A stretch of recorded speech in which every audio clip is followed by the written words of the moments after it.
風吹去門前的迷霧，唯有你跟隨我的腳步，迎面而來鮮花佈滿了小路，是我修身的溫度。在每個白天黑夜裏，我踏上愛的旅途，帶我們走到這神秘的森林深處，邁出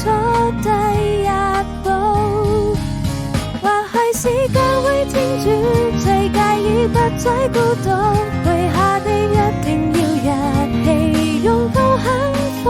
為夢想去追逐，用最寶貴的禮物，總有人為你祝福。